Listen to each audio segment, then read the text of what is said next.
இந்த வீடியோ எதை பற்றி அப்படின்னு சொல்லிட்டு நீங்கள் ஆல்ரெடி தம்ப்நெயிலே பார்த்துருப்பீங்க. பட் இருந்தாலும் வந்து சொல்லணும் அப்படின்னா வந்து ஸ்டார் மூவி பற்றின ஒரு சின்ன வீடியோ தான் இது. ரிவ்யூலாம் இல்லை.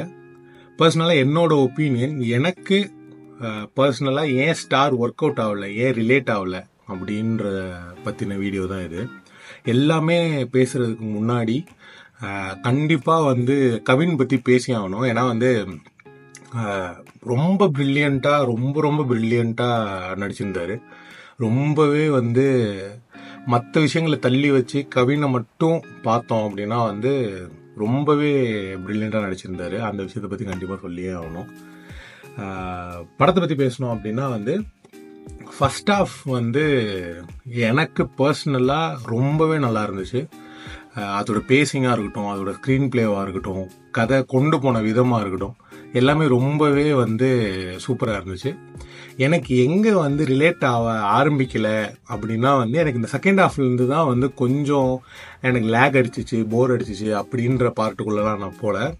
ஆனால் எனக்கு இந்த செகண்ட் ஹாஃப்குள்ளே போகும்போது தான் எனக்கு சில பிரச்சனைகள் இருந்துச்சு. ஸோ அதை பற்றி தான் தம்ப்நெயில் பார்த்தோன்னே நிறைய பேர் கோவப்பட்டிருப்பீங்க, அது எப்படி ரிலேட் ஆகலை அப்படி இப்படின்னு சொல்லி சில விஷயங்கள் இருக்கும். இது முழுக்க என்னோட ஒப்பீனியன் மட்டும்தான்.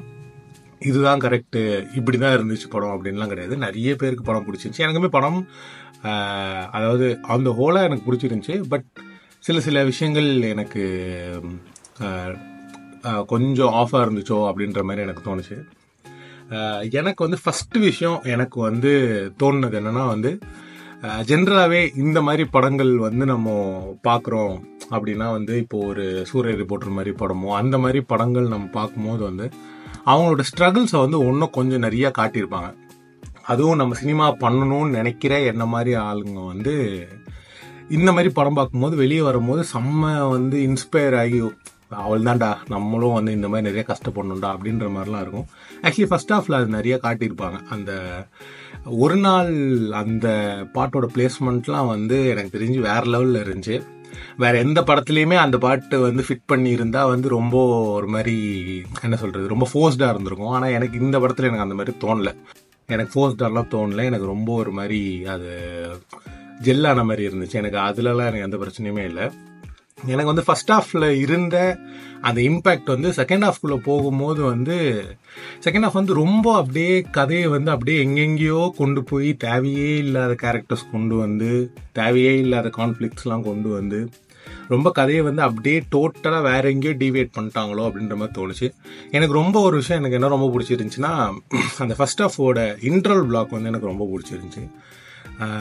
அங்கிருந்து கவினோட அவரோட லைஃப் டிரான்சிஷன் வந்து எனக்கு ரொம்ப பிடிச்சிருந்துச்சி. அவர் எப்படி மாறுறாரு, அவர் என்ன பர்சனாக மாறுறாரு அப்படின்ற விஷயம் எனக்கு பிடிச்சிருந்துச்சி.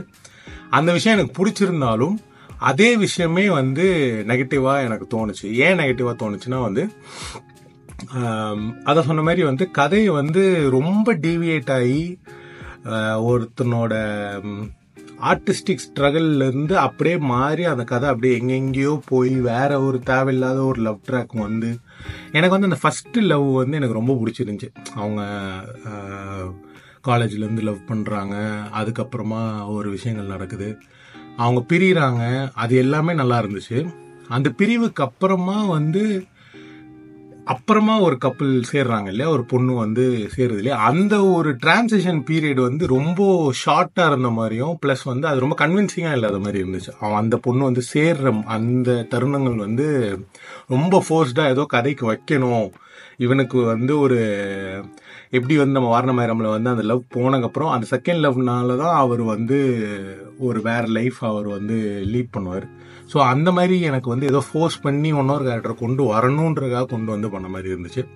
அண்ட் ஃபர்ஸ்ட் ஹாஃப்லேயுமே எனக்கு என்ன ஒரு பிரச்சனை இருந்துச்சுன்னா ஒன்றும் கொஞ்சம் ஒரு ஸ்ட்ரகிள் காட்டியிருக்கலாமோ. ஏன்னா ஒரு பாட்டில் அவர் நிறைய ஸ்ட்ரகிள்ஸ் காட்டுறாங்க. கிட்டத்தட்ட 6 மாதம் 7 மாதம் அவர் வேறு ஏதோ ஒரு ஊரில் போய், மும்பைன்னு நினைக்கிறேன், வேறு ஏதோ ஒரு ஊரில் போய் இருப்பார். அந்த டைமில் தான் ஒரு நாள் இல்லை மாண்டேஜஸ் வச்சு பண்ணிட்டாங்க. வெறும் மாண்டேஜ் மட்டும் இல்லாமல் ஒன்றும் கொஞ்சம் அவர் ஸ்ட்ரகிளை வந்து காட்டியிருக்கலாமோ அப்படின்ற மாதிரி எனக்கு தோணுச்சு. ஏன்னா அவர் நிறைய இடத்துல சொல்லுவார், நான் நிறைய ஆடிஷன் போயிட்டேன், நிறைய இது பண்ணியிருக்கேன், நிறைய அது பண்ணியிருக்கேன் அப்படின்னு அவர் டைலாக்ஸாகவே சொல்லுவார். ஒரே ஒரு இடத்துல மட்டும் தான் அவரும் அவங்க அப்பாவும் போயிட்டு ஃபோட்டோ கொடுக்குற இடத்துல இருப்பாங்க. அப்போ கூட அவங்க சொல்லுவாங்க, இந்த மாதிரி 5 லட்சமோ என்னமோ கொடுங்க, அவங்களை ஹீரோ ஆக்கிறோம் அப்படின்ற மாதிரி சொல்லுவாங்க. அந்த விஷயம் ஒரு மாதிரி காமெடியாக தான் போயிருக்குமே தவிர இன்னும் கொஞ்சம் அந்த விஷயங்களை வச்சுருந்தா, கொஞ்சம் லெஃப்ட் ட்ராக்கெல்லாம் கொஞ்சம் கம்மி பண்ணிவிட்டு கொஞ்சம் அவர் கஷ்டப்படுற இடங்கள், ஏன்னா வந்து ஏன் திருப்பி சூரியரை போட்டு எடுக்கிறேன்னா வந்து எனக்கு தெரிஞ்சு அது ஒரு கிளாசிக். இன்னும் நிறைய வருஷத்துக்கு அந்த படத்தை பற்றி கண்டிப்பாக பேசுவாங்க. ஸோ அதனால் அந்த படத்தை திருப்பி எடுக்கிறேன். சூர்யா வந்து எவ்வளோ கஷ்டப்படுறாரு அப்படின்றத வந்து அவங்க காட்டிகிட்டே இருப்பாங்க. அப்போ தான் கடைசியாக அவங்க ஜெயிக்கும் போது வந்து நம்மளுக்கு ஒரு ஹை இருக்கும், ஏதோ நம்மளே ஜெயிச்சிட்ட மாதிரி ஒரு ஹை இருக்கும்.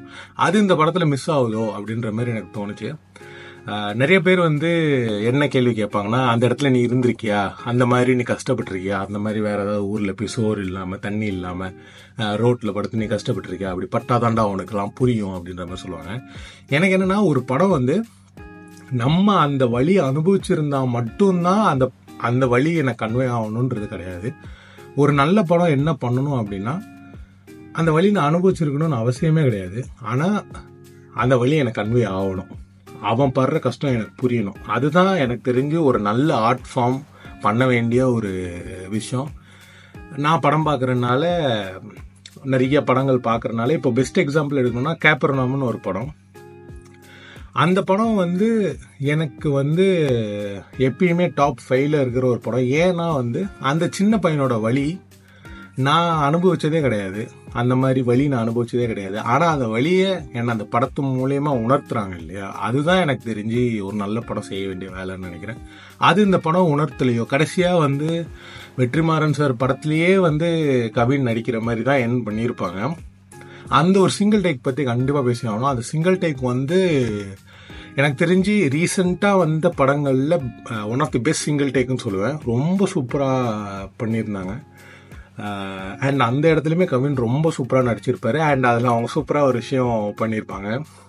அந்த ஸ்கார் வந்து இல்லாமல் இருக்கும். அது நான் கடைசியாக தான் நோட் பண்ணேன்.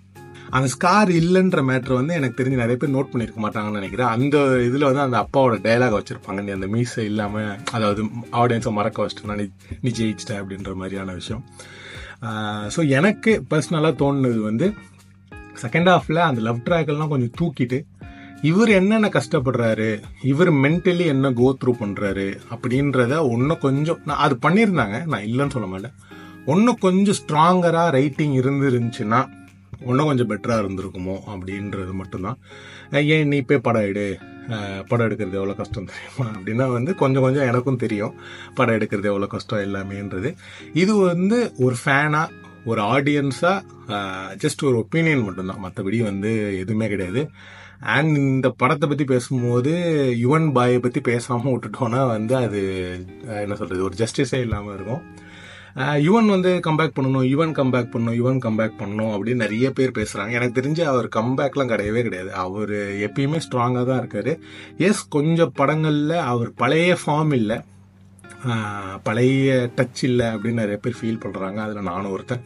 அண்ட் இன்னொரு சைடு யோசிச்சு பார்க்கும்போது வந்து நிறைய பேர் என்ன சொல்கிறாங்கன்னா, 7G ரெயின்போ காலனி மாதிரி அவரால் பண்ண முடியல, அவரோட பழைய டச் ஒரு பில்லா டச் அவர்கிட்ட இல்லை அப்படின்ற மாதிரி நிறைய பேர் ஃபீல் பண்ணுறாங்க. நான் என்ன ஃபீல் பண்ணுறேன்னா, பர்சனலாக 7G ரெயின்போ காலனி மாதிரி இப்போ யாரும் படம் எடுக்கிறது இல்லை, ஒரு பில்லா மாதிரி இப்போ யாரும் படம் எடுக்கிறது இல்லை, ஒரு மங்காத்தா மாதிரி இப்போ யாரும் படம் எடுக்கிறது இல்லை.